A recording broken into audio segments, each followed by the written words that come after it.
Jake, well, let's go ahead and dive right into it. I think we're fired up to have you here, and I want to go back in time a little bit. We'll get into all your great professional accomplishments and all the cool stuff you're doing on the bike and on skis, but I want to go back to this moment where you were selling your company, Livio, Mhm. to Ford.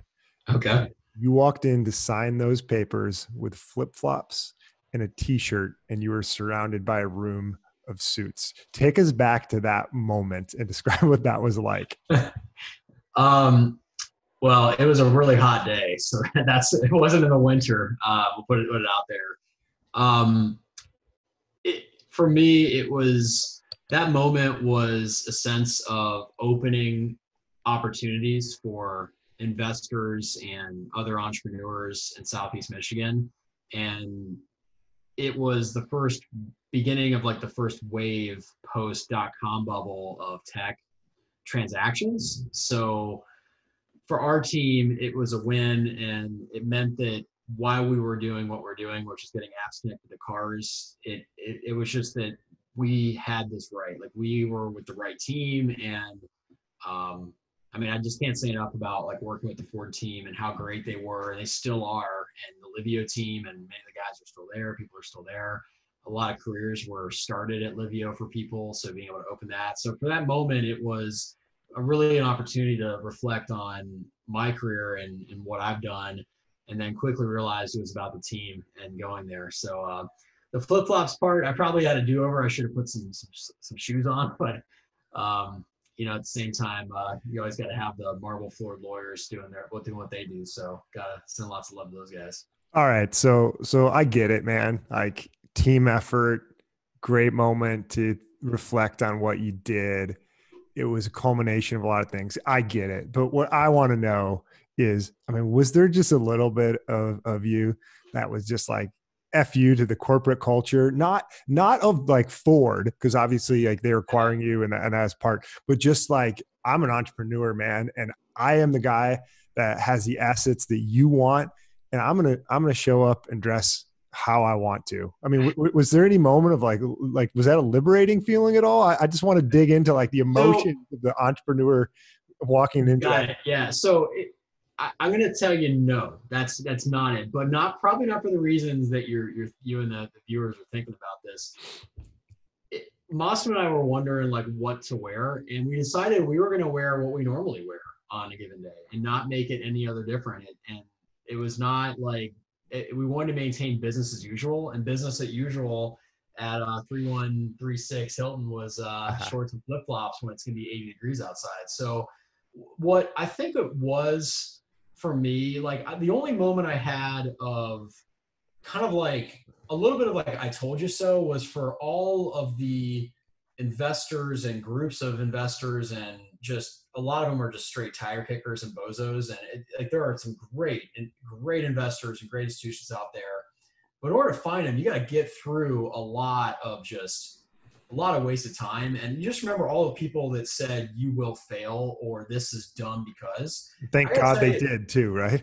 yeah, I gotta tell you that pissed me off more than, and I wanted, like, this is a line from Moneyball, at least the movie Moneyball. I said like I hate losing more than I want to win, and there is a part of me that's like that. But I'll tell you that to the question about like that feeling of like screw you corporate, it was not at all like that. But I will say that it was screw you to people that don't want to believe that you can change the industry and in some small way change the world. And I think too, specifically, like you always hear about Silicon Valley say make the world a safer place. We were on the bleeding edge of technology that allowed you to keep your phone connected to your car. Prior to this, it was the aux in cable and like the headphone jack part. Right.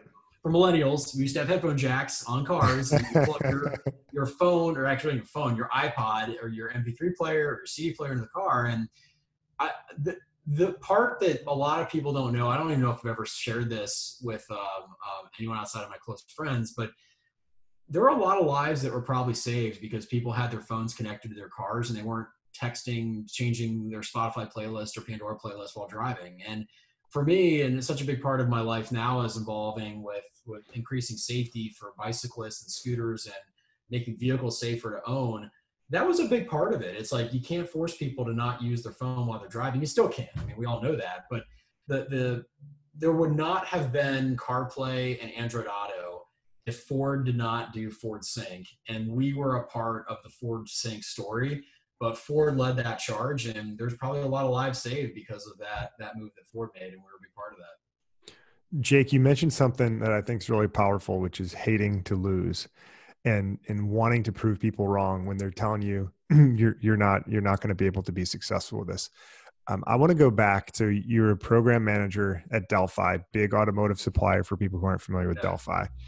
And you decided to go and start your own company, Livio Internet Radio. But what I really want to know is what made you believe in yourself to go and start and create something new? Because I know so many people out there who are brilliant and who work so hard at things, but it's a really hard thing to get to that point where you're going to make that big bet on yourself. And so what gave you that inspiration? Because now it's easy, right? You're on your second company, you're making things happen, but man, for that, no, it never gets easy, right? But it's familiar. It's a familiar pain that you know that you can go into a deep well of pain and suffer because you've been there before and you know you're going to end up on the right side. But it's a crucible, makes you stronger. But what at that moment, gave you the strength and the confidence to believe in yourself? Well, it's really the support team around me. And I know it sounds I feel like I'm like at the end of like a professional sports game doing the post game, thank God, thank the team, great O-line, got it. That you're always going to get that. But let me be more specific.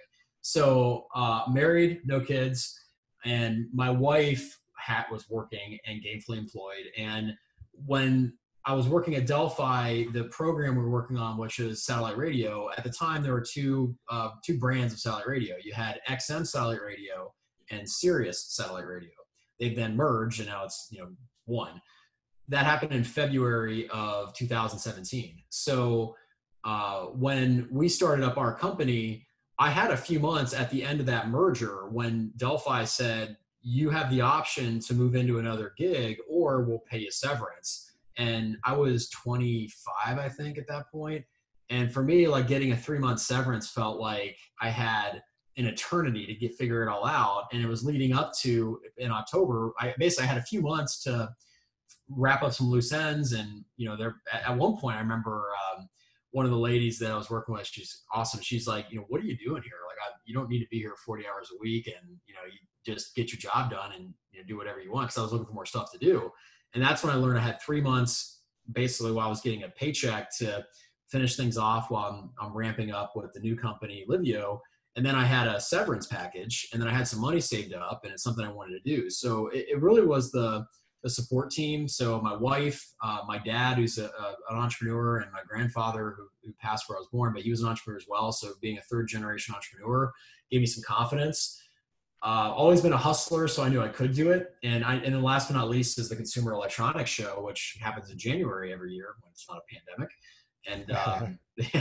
And I knew that you can hustle and get business done there. So I felt like if there was a time and a place to do this, I call it the TMP, time and place, that in a lot of things in business and in life, and probably talk about that a little more on this discussion. But it was really it. It was the team, and I felt like if there was a time for me to go for it, go for it. And at the time, I had some job opportunities. Logitech made me a job offer to be their product manager for their like one of their consumer divisions. I had a job opportunity to go be a buyer at Best Buy, and that's good money back, at least it was back then, out in Minneapolis. I had a job offer for a company on the East Coast that was making some consumer electronic audio products. So I had some other ops, and I'll tell you what makes it hard is when you have options to make 3 or 4 times your salary and you're 25 years old. And I mean, that's big money. I mean, you're not sitting on savings typically for most of us in our 20s. It's tough to say no to that. And the last thing I'll say about this, Brad, is that when I first told people I was starting a company, they didn't even know how to spell entrepreneur. No one. This is 15 years ago. Entrepreneur was not even like a thing. Okay, at least in Michigan. It was code for I don't have a job, is what it was. I remember I was still DJing in nightclubs back then, and I missed that. I loved it. It was I had more hair and I was thinner, and it was awesome. And but when I was doing that, I remember I was telling my buddy, he's like, and his buddy's girlfriend, this pretty good looking girl, was like, "So you're unemployed?" I was like, "No, I'm an entrepreneur." "So do you get paid?" I'm like, "No." "Then you're unemployed." And that was it. I mean, and so I think that like that kind of encapsulates being an entrepreneur. I'm 39 now, and doing something at that time, it's way different. It was not cool. There were not entrepreneurship programs in most colleges. Now, maybe if you're sitting here in the East Coast or West Coast watching this, you're like, "Oh, we've always been doing this." Fine, but I can tell you that for most of the country, it was not the same thing. Facebook wasn't even really popping back then. So, I mean, it's just a different time. For sure, for sure. And pro tip to the guys tuning in here that are on dating apps: if you put entrepreneur on there, it's still flashing red flag for ladies to think that you don't have a job. So even in 2020, let's keep that off dating profiles, even though it is more accepted that people get entrepreneurship and think entrepreneurship is really cool. But yeah, I love this. I love this sort of the confidence in yourself that you've always had, and I think that's one of the things that makes you really successful, is that you make so many decisions so quickly, and you make a lot of good decisions. I mean, we all make bad decisions. I think that's one of the things that people who maybe haven't started up their own thing, it's like, hey, the decision is what's most important, not necessarily always the perfect decision or the right decision. But I know one of the things, and you actually started a new blog for yourself, OCD CEO. But I want to hear from you a little bit about how being really particular has helped you in being a CEO, being an entrepreneur. You've got a 20-person organization that's doing a lot of really cool things around hardware, software interface. But I also want to hear how you think it's hindered you, and where do you think it's something that you really have to check? Because I know for me, my greatest strengths are my greatest weaknesses. And I'd love to kind of hear the double-edged sword for you as that self-described OCD CEO. Oh yeah, well, definitely check the link for the blogger site. But I think that you got to be yourself, and you hear this at an early age, and you got to do you. I mean, that's what it really comes down to. So how I do me, like that's like, or like what some of the things that make me very unique that can be a double-edged sword is being brutally honest all the time. I don't have the capability to make things up and try to remember like things that I'll stretch or try to make somebody feel better by saying something, like in business at least. So I'll just tell people my brutal, honest truth. And being that direct is not, I mean, that is a double-edged sword, like you're saying, Brad. I think that for having a process that you can live by and get comfort. So even, I mean, habits, whether they're good or bad, they're almost always comfortable. Like, yeah, I mean, I don't That's a know great anyone that, thing. yeah. So I think that making your own habits and finding comfort in those habits, it's awesome. So as like a very much a obsessive compulsive person, I love keeping lists. I love checking off things off the list. And on the flip side of it, if I get flustered and I don't have things on a list, whether it's a Post-it or my digital to-do list, I start moving things from one list to another and then capturing it. Sometimes I'll just call bankruptcy on a document or a list and say, that's it. This is too much, and I need to start fresh because it's stressing me out.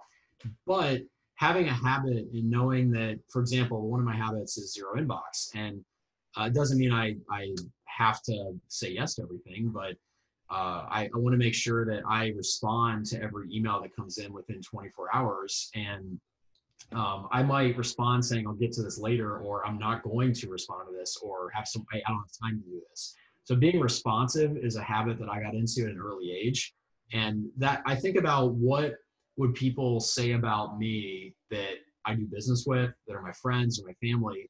And frankly, when I was younger, a lot of things I didn't really like that people would be saying about me. And my best friends told me these things. And they were things that weren't things I was born with. So it's like, these are things that I can change and I can improve on. And Now I'm really focused on helping and being a helper and making sure that people, we call it a tell them the 1, 2, 3. They know what they're doing, why they're doing it, and have the tools they need to do their jobs. But for me, it's about having that habit routine.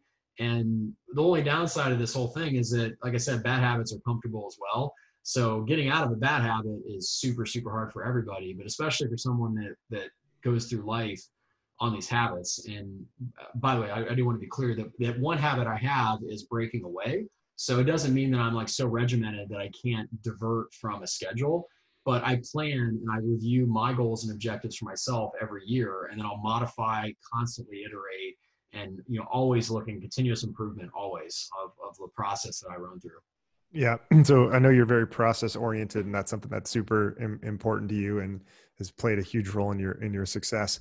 I want to come back. I want to come back to that concept of breaking away, because I think that's something that is super important. And I want to come back to your concept of sort of like checklists. And one of the things that I know personally is that if I feel like I've got too much stuff going on, or I'm starting to feel overwhelmed, one of the things I'll do is I'll like stop, take a minute, and clean off my desk in like a very literal sense. Like there's clutter around me, I can't take it.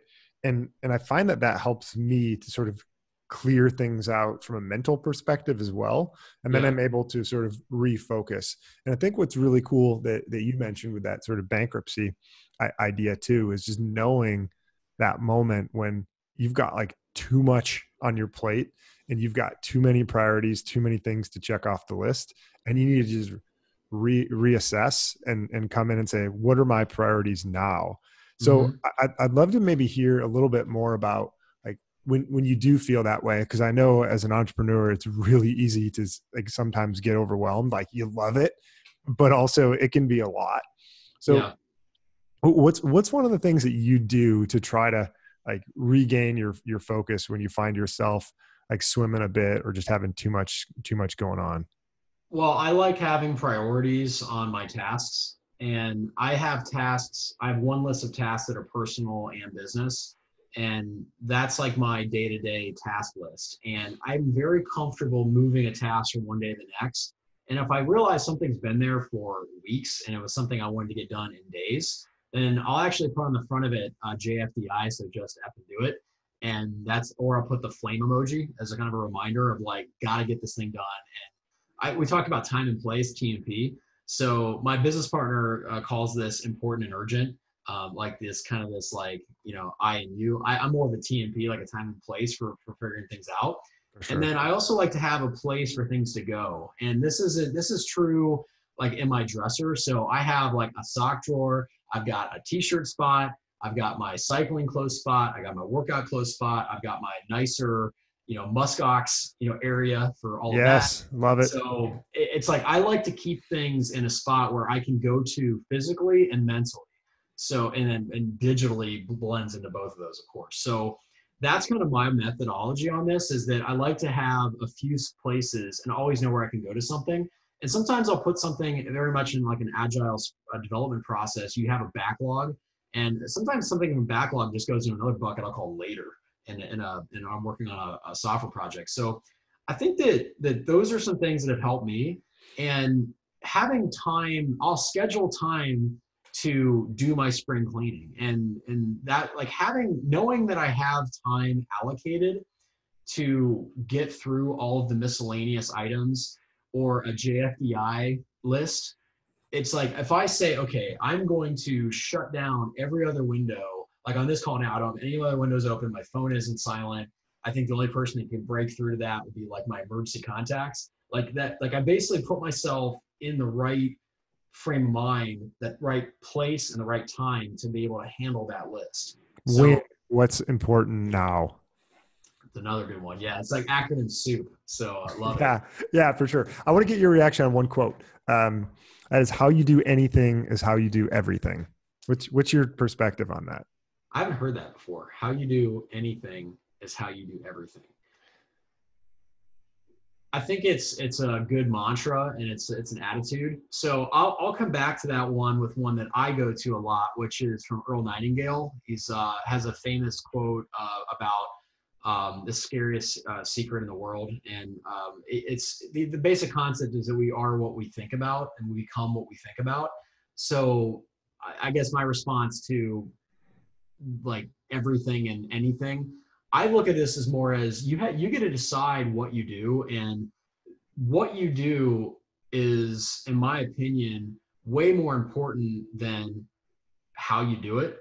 But there are limits to that. Like you have to be doing things appropriately, but being able to get things done in business and life and treat people the right way while you're doing it. I mean, that's, some people would argue that how you do what you do is more important than what you do. And I don't really subscribe to that, but it becomes like a philosophical evening of conversation on a point like that. So I kind of look at this as like, if you know where you want to be and you know where you want to go, you have to just stay focused on that vision, and anything else that's in your way mentally during a pandemic. I mean, anything that's blocking you from that, you have to get those blockers out of the way in order to achieve that. And everything comes at a cost. And for example, like Brad, for me, I lost my 20s where everyone else was partying and having a good time. I was working my ass off. And when we sold the company, there were like childhood and college friends of mine.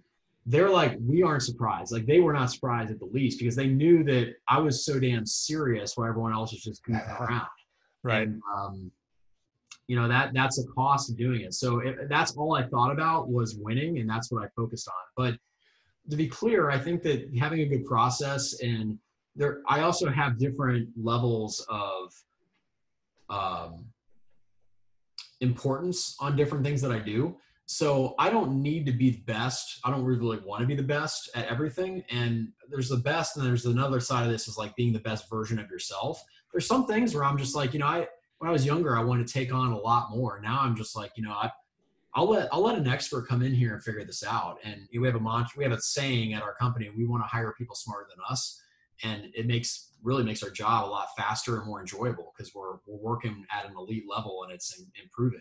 So I know we're getting a little bit off that question, but I just want to put some color around this. That I think that from my standpoint, it's a little bit of a different view, and it's definitely not for everybody, but it certainly worked for me. But it's part of, again, what I said earlier about me being me, and you got to be you and do things your way.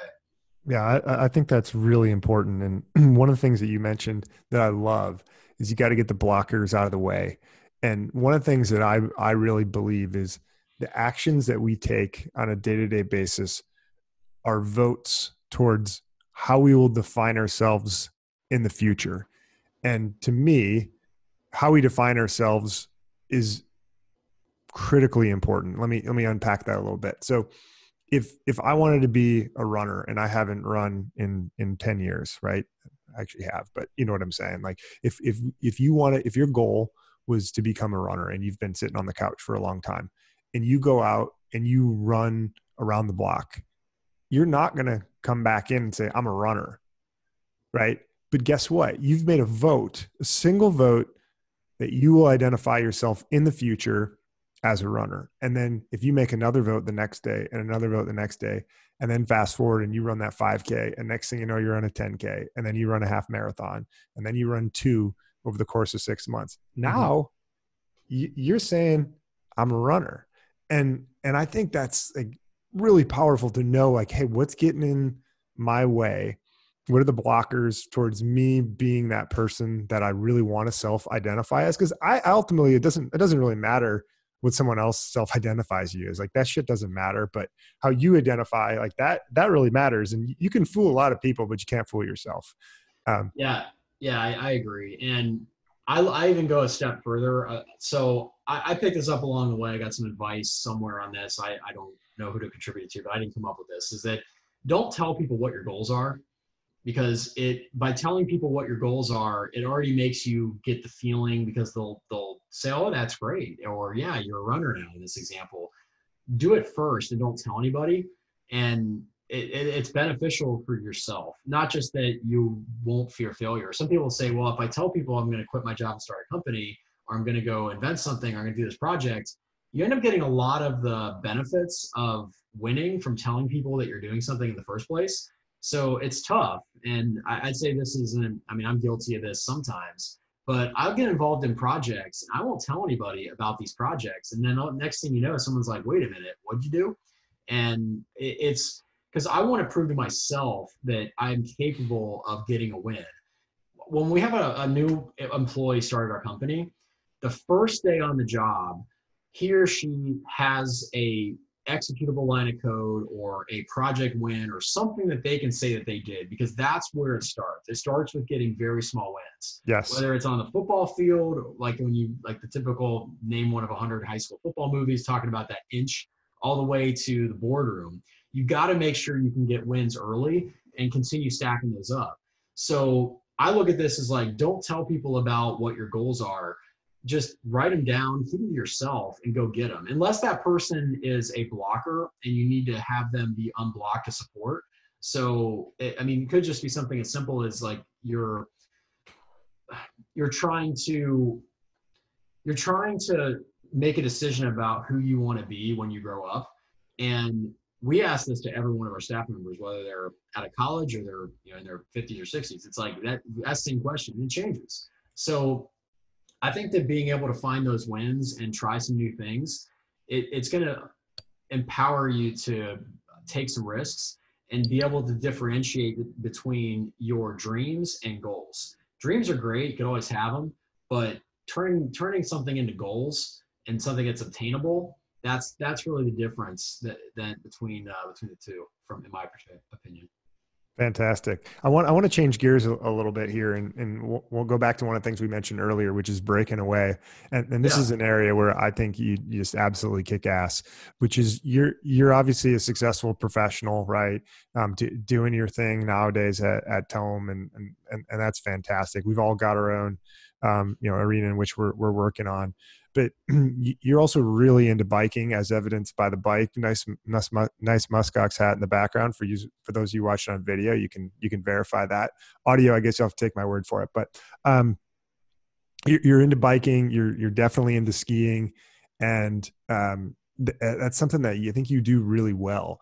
So how are you able to set aside time? Like, how do you transition from Jake, the work guy, to Jake on a bike, right? I mean, that's not easy to do for a lot of us. Like, it's a competitive world. We're so locked into what we're doing. Like, talk to me about how you're able to break away. So as a passion cyclist and skier, I think that the old adage of entrepreneurs work half days, you just get to choose those 12 hours a day you want to work, certainly applies. The calendar, and going back to what we talked about earlier about process, my calendar is up to date all the time. Now, I'm not putting in like when I'm eating dinner or if I'm hanging out with some friends, unless it would be on top of like a work schedule or a day off. But having my time organized is very important to me. So in my calendar, I have my weekly group rides. I have when I go to the gym at noon on Tuesdays and Thursdays in the calendar. And I also have a pro tip I do where I have 2 meetings in the calendar. My meeting, which is actually when I'm working out, and then around that, I put a buffer meeting from 11:30 to 1 o'clock, which is my block time. So I have time to get there and then time to get home, eat, shower, and get back to work. So if someone's looking at my calendar, they know. So to your question, Brad, is that when any one of my teams looking at my calendar, they're going to know when I'm actually on a bicycle riding and I'm actually like in the gym, when I'm actually on the mountain skiing, when I'm actually on an airplane, versus just kind of ambiguous time. If I don't put something on my calendar between 8:30, maybe 8:30 a.m. Eastern and 6, somebody else will. And that's just how it is. So you have to own your schedule and then be flexible to accommodate the needs of business. So I don't cancel bike rides, but I will reschedule them. And I think that with my brand, of having a really high ratio of what I do versus what I say I'm going to do, knowing that I can deliver what my friends need, what my wife needs, what my business needs, I get that flexibility. And every once in a while, like we said, again, like sometimes I just need to just get away, and I need to, like what you said, Brad, about reorganizing your desk. Sometimes if I have internal meetings and I tell people every once in a while, it's a great day outside, I just need to blow off the rest of the meetings today. That in a lot of companies means I'm no showing them. But in our environment, it is a combination of like, fill me in and let me get back on this later. And I just need to take a safety break and get out there. So that's how I do it. And that can't work. So if you're listening to this and you've got a boss, probably won't work that way. But what can work for you is talking about some accommodation time in the schedule, especially around lunch, talking about a couple of days a week where you say like, hey, if you work a job that is in like that 8:30 to 5:30 block that most of us in the US are in our respective time zones, you could say, look, I'd like to start working at 6:30 on Tuesdays and Thursdays. And if possible, I'd like to shut it down at 3:30, 4 o'clock on Tuesdays and Thursdays to shift the hours. If there's any team meetings or something, I can certainly accommodate and get those. But I'd like the opportunity to spend a little more time on me and put in the schedule. I would bet that unless your boss is a total jerk, that he or she would say yes to that. So like being able to, like the way I handle my calendar will, not, in my opinion, not work for an employee. Even in my company would be kind of challenging, but you still have opportunities to do that. And the reason it works for me is because I'm willing to put in the amount of hours and volume that as an employee, you really shouldn't be. I would never expect my people my team to be doing that because they're not the owners. So I just want to delineate that there's a difference between what I do, but the rationale and the reason why I still think can apply for people that are working on a team. One of the things I love that people mention to us all the time is when we're flying, which is put the oxygen mask on yourself before assisting others. And I honestly think that's basically what you're doing when you're carving off time on your schedule, saying like, I'm going to the gym, I'm riding. It's like, hey, this is taking care of me, and I got to take care of me in order to take care of the company, whether it's closing deals or thinking about our strategy or dealing with the many challenges that exist out there. So I think that's definitely good advice. So got a couple final questions here before I let you go and wrap up. So real quick, I know you've got a lot of things you're dealing with on an ongoing basis, and you deal with them fantastically, but let's talk about some things that just set you off. Like, what's your biggest pet peeve, Jake?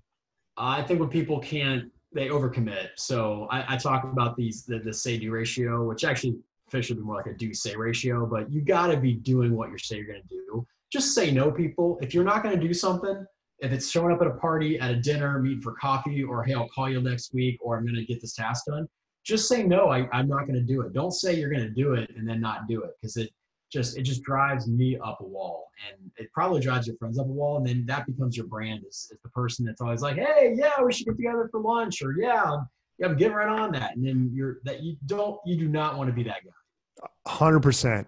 Kindness is honesty. Honesty is kindness. And I think so many people get this warped thing in their mind where it's like, oh, I don't want to be mean. I want to be rude. It's like, no, just set expectations. Be honest. Just say, like, I think that saying no more than you say yes is not a bad thing. If you're hearing this saying, this might be me, try saying no 5 times in this weekend. Say no 5 times, or just mark it on a piece of paper and see what happens. You're not going to regret it. I love it. Jake, you mentioned some advice you've gotten before. What's the best piece of advice that you've been given? I think practically is knowing the difference when you're speaking to people. So saying the word I a lot more than you say the word you. When you say you statements, so Brad, you told me that we were going to be doing this call, and this call is not what you said it was going to be, versus Brad, I'm really excited to be on this call. I was expecting something slightly different, but I'm really happy to accommodate. So I don't know if there's any way we can discuss this, but I just want to let you know how I feel.